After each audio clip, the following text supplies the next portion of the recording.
Ready to take our next step in the history of the kings of Israel and Judah.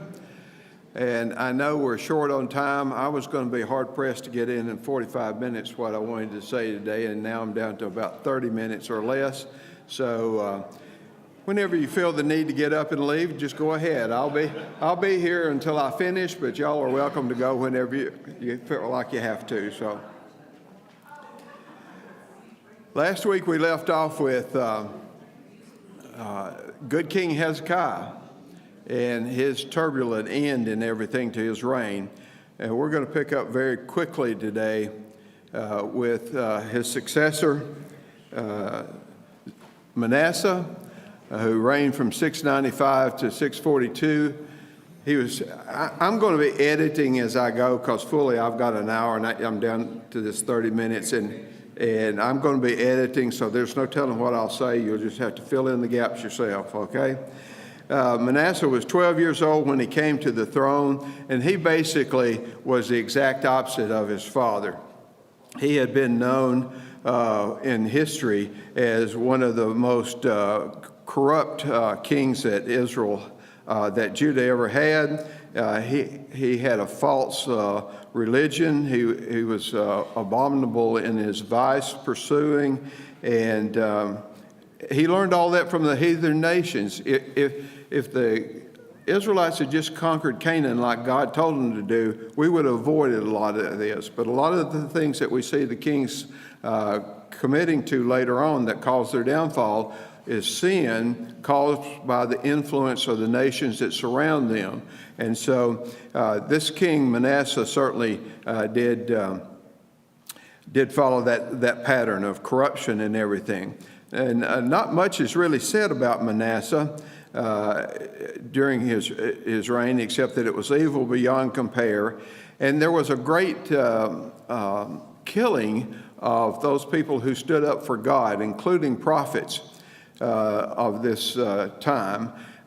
In fact, Josephus tells us that there was daily executions of those who stood for God during Manasseh's reign. And he was so put off by the prophecies of the prophets about the future of Judah. That's what caused this violence and this daily killing that he pursued to consolidate his power and to make himself known.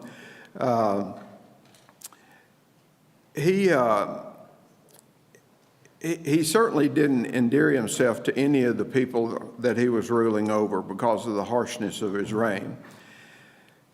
So Hadon is king of Assyria, and that's something we really need to know, and we'll come to this in a minute in a little bit more detail. But all around Judah at this time is conflict and war. It's just basically all that's happening. In fact, during this whole lineage, all that's happening is conflict and war.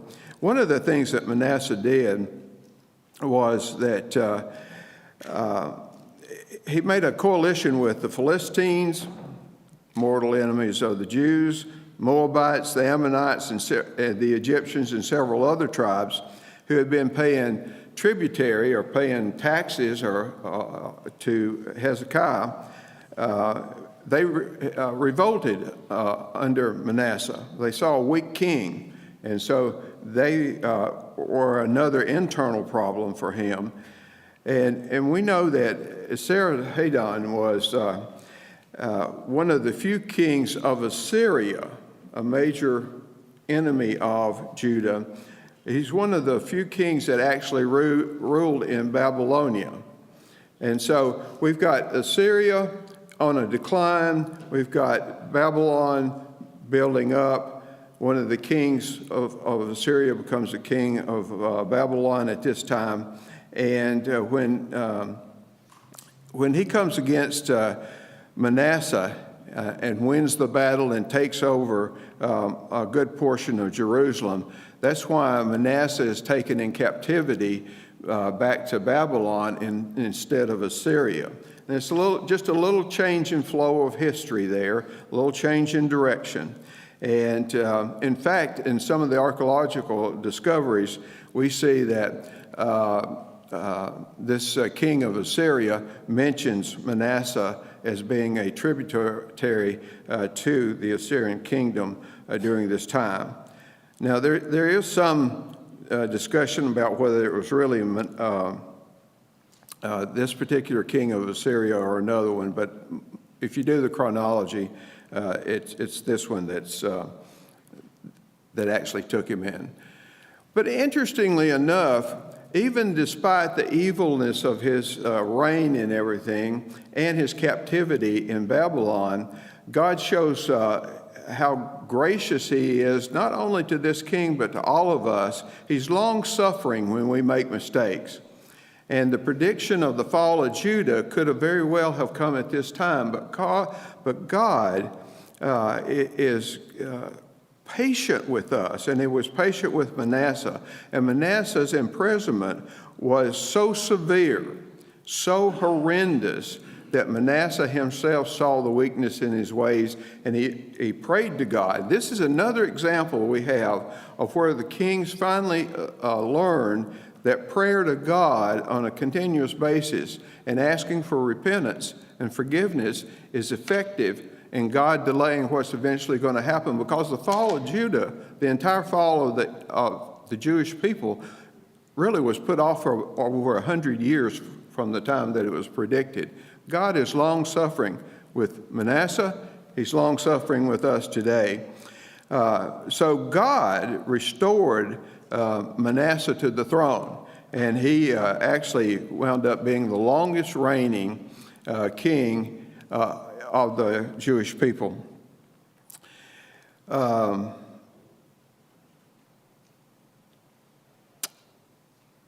Egypt is coming back on the scene.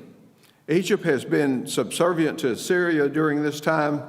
They have been put down in their place, and Assyria has occupied a large portion of Egypt. But about 651 BC, Assyria kind of pulls back, and because of the threats from the Medes and the Persians, but particularly the Babylonians, and so they're pulling back north a little bit, and Egypt begins to flex its muscle again.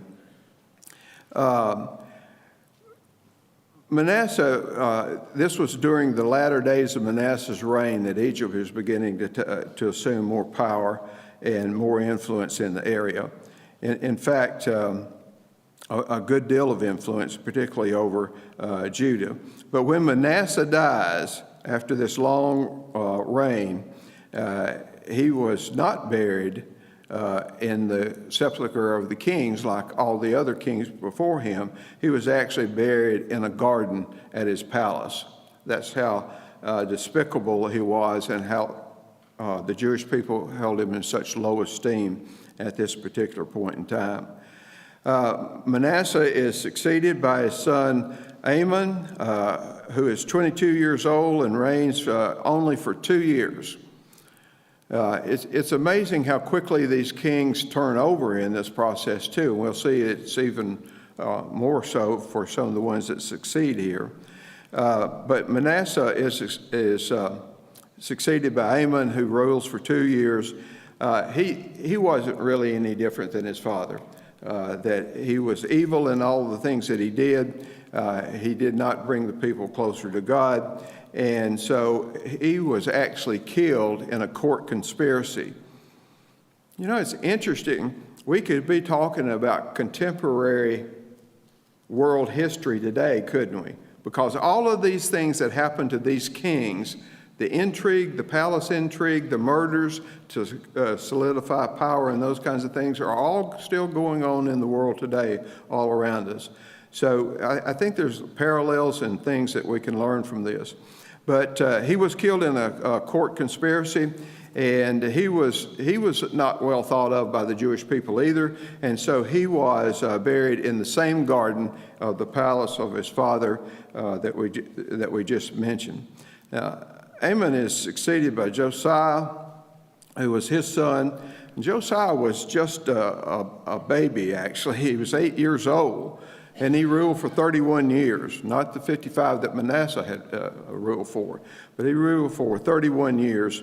effectively. And he had some major things that were occurring during his particular rule.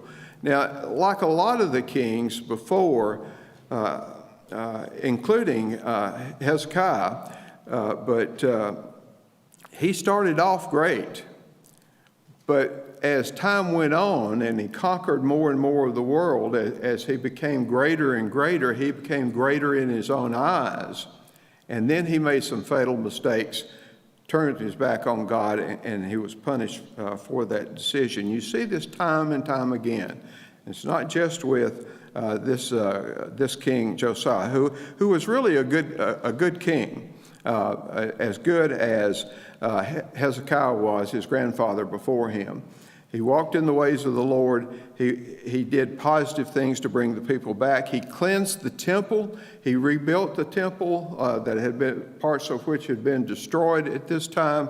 And he was just a good leader in terms of depending on God. And I think if we had to talk about a word that describes today, it would be dependency. Who are we dependent on? Who were they dependent on today to get through the trials and tribulations of life? And we see that Josiah was one of those that, at least in the beginning and for most of his reign, was dependent on God for leadership. He restored the temple. He made positive renovations, and significantly, during this process, they rediscovered. We don't know whether it was the whole Torah or just the book of Deuteronomy.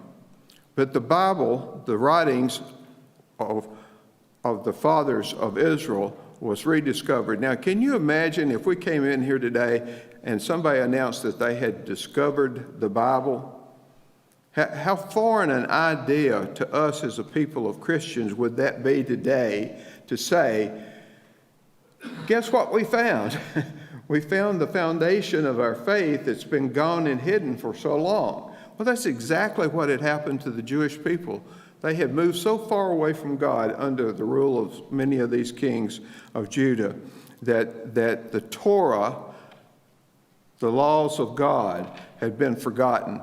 And during Josiah's reign, because of the renovation of the temple and his dependency on God, they were rediscovered and actually increased his commitment to restoring belief in God in Judah, because when they found it, Hilkiah who found the book of sacred writings, took it to Shaphan, the scribe, who read it to King Josiah.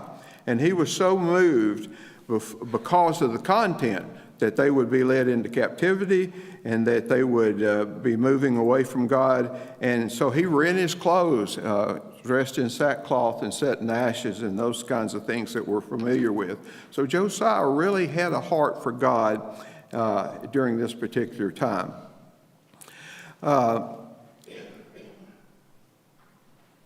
And I think the other thing, just to summarize, Josiah had the greatest Passover feast that had been done at this particular point in time. He, since the time of Moses, actually. And so he's pulling the people back in. He's bringing the people back. Well, as I said earlier, this whole southern part of Judah, Egypt is becoming stronger, more powerful. Assyria is descending in prevalence. The battles that they fought over time are just catching up with them, and the empire of Assyria is weakening and growing smaller and smaller. It's being attacked by more people, and Babylon is growing in strength and influence in the area. Now, during the latter part of Josiah's reign, as Egypt's growing, Egypt is moving up into Judah, into old Israel, and up into the Assyrian kingdom. And Josiah, for whatever reason, it's unknown, did not particularly like the fact that the Egyptians were moving through his territory. And even though Necho II, who was the Pharaoh of Egypt at this time, sent a message to him directly to say, you have nothing to fear. I'm not here to fight you. I'm going to help my friends, the Assyrians. And isn't that unusual? Because who was the enemy of Egypt? The Assyrians. But here we see the difference in alliances that occur continuously. It's why you need a program every day to see who is on whose side at this particular point in time. And so Egypt is going up to help the Assyrians against the Babylonians. And so they're moving through the land of Judah. Josiah doesn't like it. And even despite the fact that he's been reassured by Necho II that there's no danger to Judah by his traveling through their territory, Josiah thinks, I'm going to go down to Megiddo, and I'm going to engage him in battle, and I'm going to stop the Egyptian flow northward. Well, that proved to be a bad decision on his part. It was a miscalculation by Josiah, and it resulted in his death. The Egyptian soldiers with arrows actually, even though he was dressed in disguise, actually sought him out and shot him with an arrow, and he subsequently died a couple of days later. Now, when Josiah did die, he was buried in a place of great honor. In fact, maybe the place is a place of greatest honor. And the nation of Judah was in deep mourning because he had been such a godly follower and had done so much to bring the people back to God. Now, if you're as confused right now as I am about what's going on in this part of geography, I really tried to make it a little simpler, and I'm not sure that I'm going to succeed with this. But it's important to know the sequence that's happening here in this 20 or 30 years that we're in. And basically what happens is Assyria falls, Babylon rises, Egypt is getting more powerful, and Judah is declining. The fall of Assyria, we've talked about from 651 to 635, Egypt begins asserting its power, and they're unchallenged by the Assyrians. The Assyrian king that built the greatest empire in Assyria dies in 627. In 626, Nabopolassar becomes king of Babylon, and that he's the leader of the resurgence of the Babylonian kingdom at this time. So this timeline is important for us to remember. 615, the Medes who have been in the scene, and I'll show you a map just in a minute, but remember we talked last week, the Medes and the Persians are on the southeastern side of the Assyrian and Babylonian kingdoms. The Medes are in the northeastern side of the Babylonian and Assyrian kingdom. So now they're coming west, and they're gaining more and more power during this time. And they're afflicting particularly Assyria. In 614, Assyrian capital falls. And then in 612, we have a really significant event occurring in the fall of Assyria, and we'll come back to that. Actually, the Medes and the Persians take over Nineveh, and that really ends the Assyrian Empire. But not really. But not really, because there's always a remnant, isn't there? There's always somebody left. There was a remnant of Israel, right? We'll talk more about that a little bit later, probably in the captivity part. But there was a remnant of the Assyrians left, and so as the Medes and Persians and Babylonians came in concert from the east going west, the Assyrian kings just moved farther west. And so there was a great battle at Haran that supposedly ended the Assyrian Empire, but not really. Because at this time in 605, the Battle of Carchemish, where Nebuchadnezzar really crushes the Babylonian and Assyrian forces, that is the final fall of the Assyrian kingdom. So in this 10-year stretch, 15-year stretch here, we have a lot of fighting going on all across the north. Hopefully that helps a little bit in establishing the timeline. Now, this is what it looked like, and I hope you can see that map better than I can. Oh, I turn my good side to you, and I'll turn my back to you. But this is basically what we've been talking about, is the movement from Egypt up through Josiah's kingdom, up through the Assyrian domain, with Haran being in the top right-hand corner up there, which was really the next to last holdout of the Assyrian kings before they moved over to Carchemish and were finally defeated there. So hopefully that puts in a little bit of context what's going on there. Well, Necho II, the ruler of Egypt,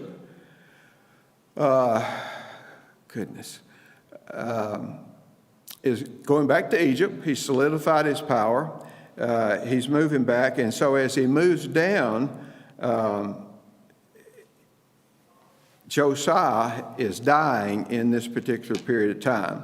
And in 609, Josiah does die. Now, these battles were not quick battles like we've become used to. They were more like we saw in World War II or World War I, where they went on for years.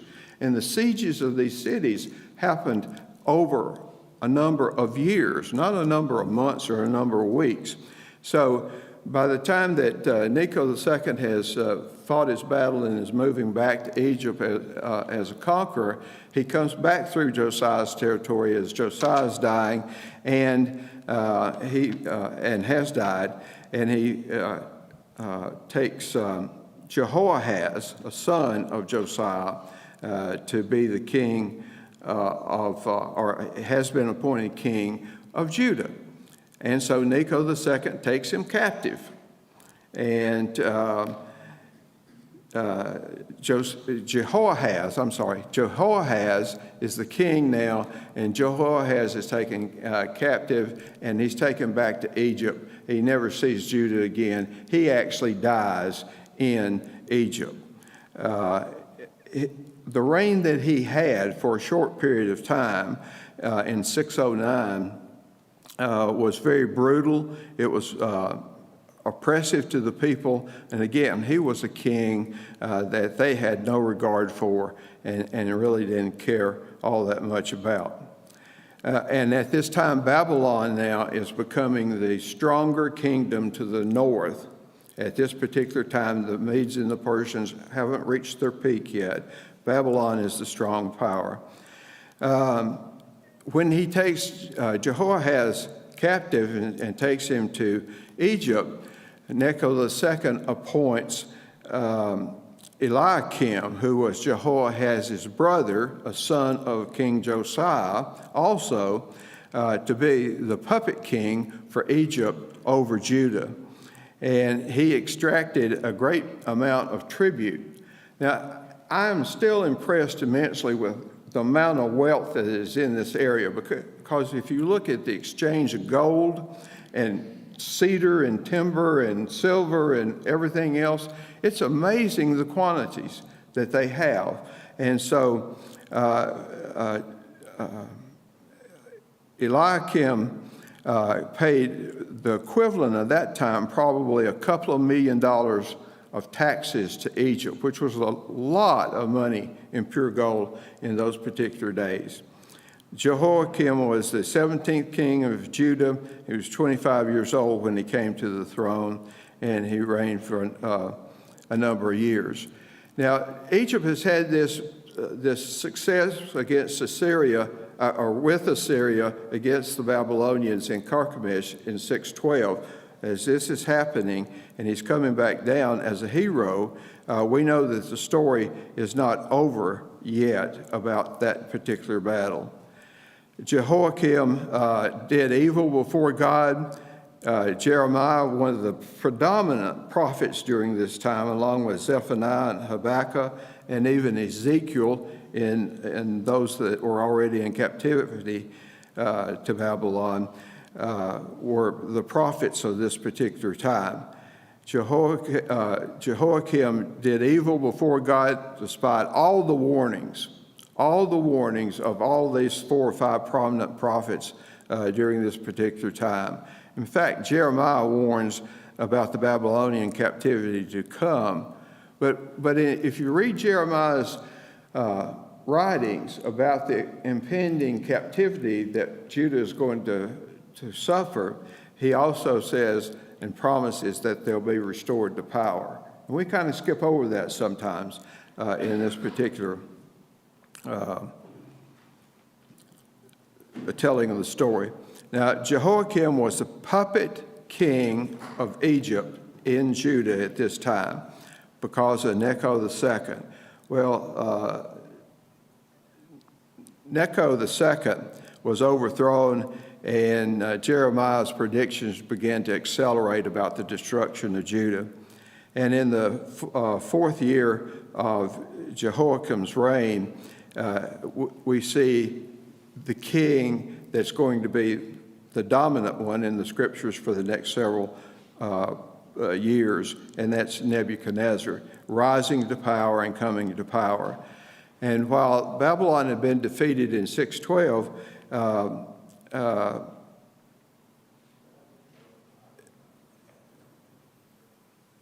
he was defeated by Nebuchadnezzar in 605 at the same battle site in Carchemish. Jeremiah predicts that fall, and as a result of that fall, he also predicts that Judah will be in captivity for 70 years. Now, I would caution you, as I was looking at some study sites, let me caution you about several things. If you go out and just search, and particularly if you use ChatGPT or some of these things, you really have to be cautious of the accuracy of some of this information. One, there's always dispute about which years these things happened in.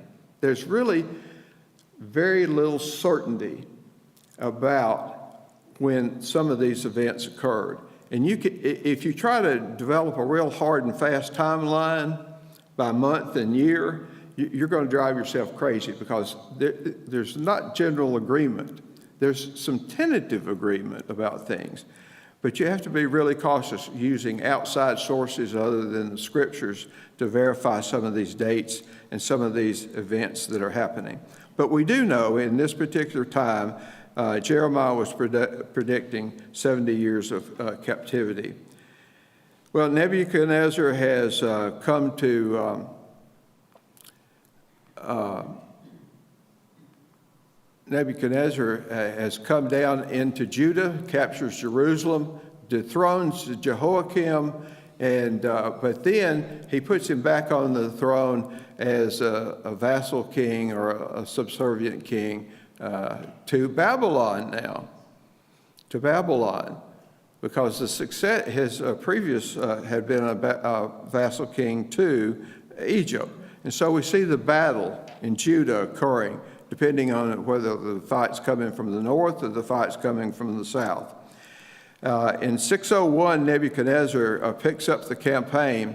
In 605, after he had defeated Necho II, he was chasing him back to Egypt, and he was almost in the land of Egypt, and his father dies. Nabopolassar dies in Assyria, and so he had to go back, one, because his father's dead, two, because he needed to be coronated as king, how the people would accept him. And so he delays the battle, and the battle comes sometime later. And so in 601, he picks up the battle against Egypt again, coming through the land of Judah, of course, Judah being in the middle of everything. And so Judah is being punished by Nebuchadnezzar at this time. And Nebuchadnezzar had made a miscalculation in that he underestimated the power of Egypt, and the battle came to a draw. And so he retreats back to Babylon. And Jehoiakim makes a foolish interpretation. You see a pattern here? See a pattern here?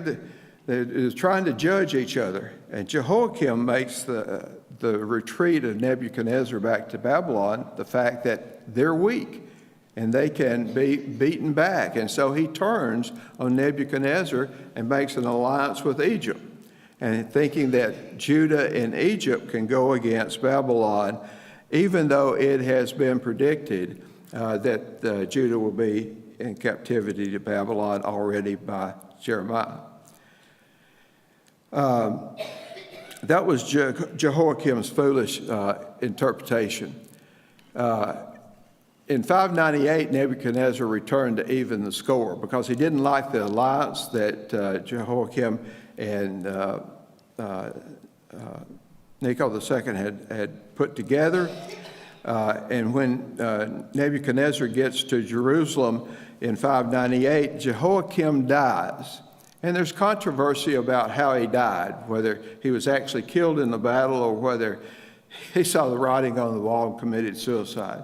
There's no factual proof of either of those being the definitive cause of his death. But he dies as Nebuchadnezzar comes into Judah, and he's succeeded by his son Jehoiachin, who is the grandson of Josiah.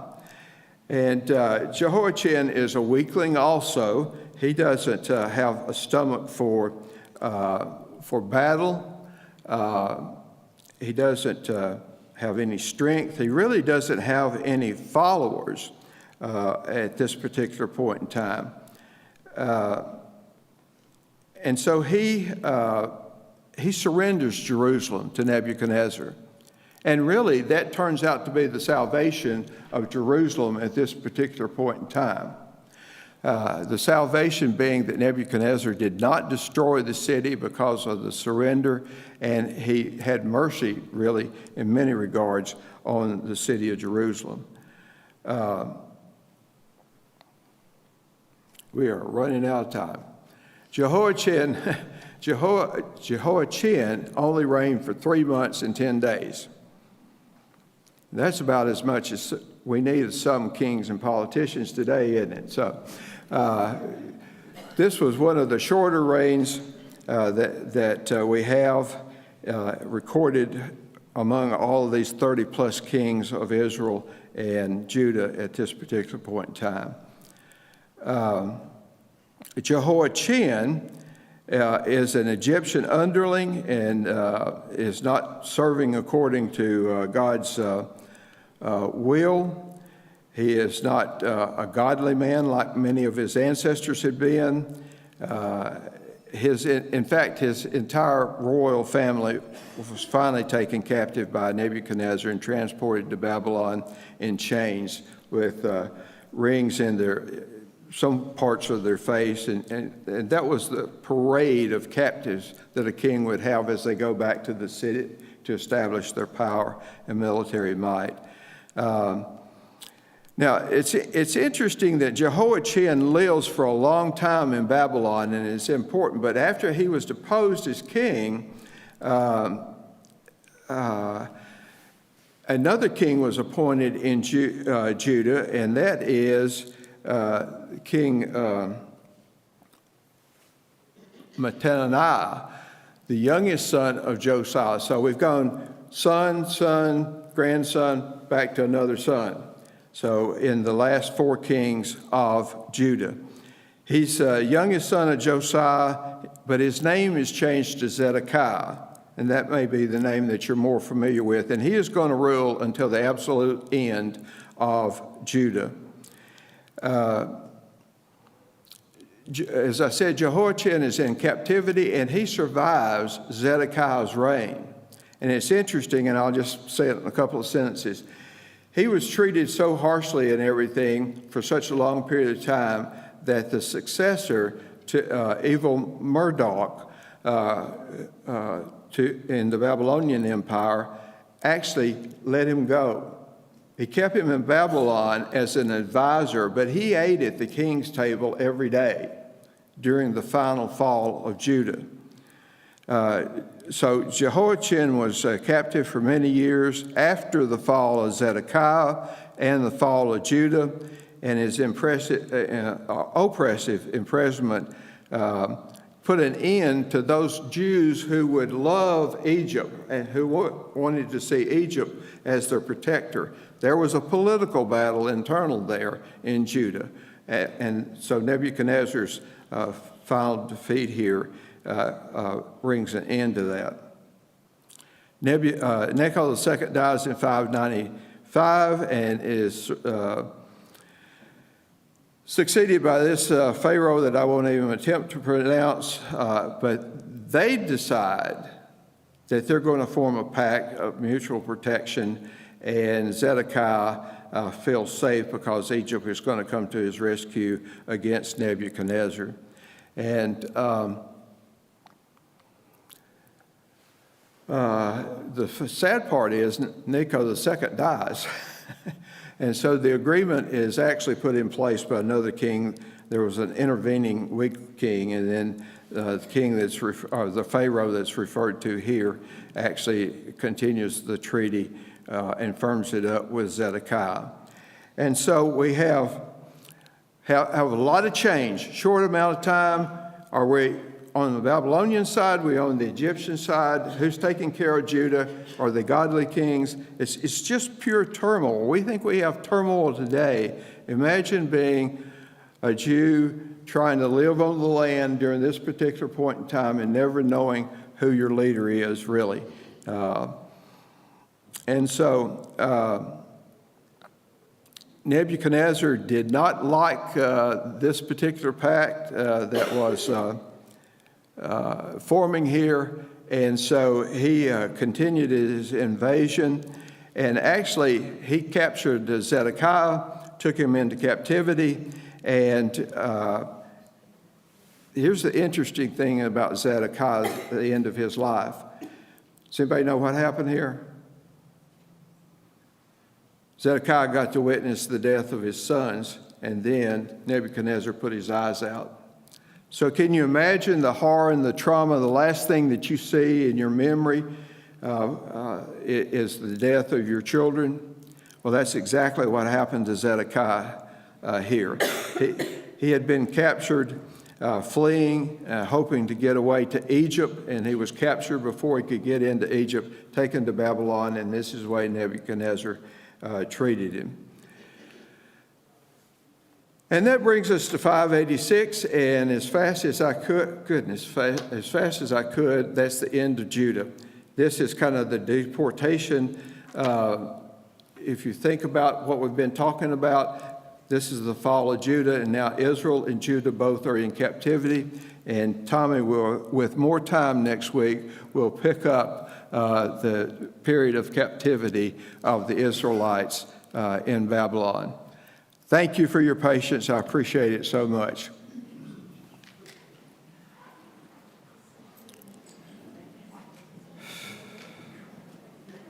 Man. That was quick. I kept watching my clock. I said, you ain't gonna have much time.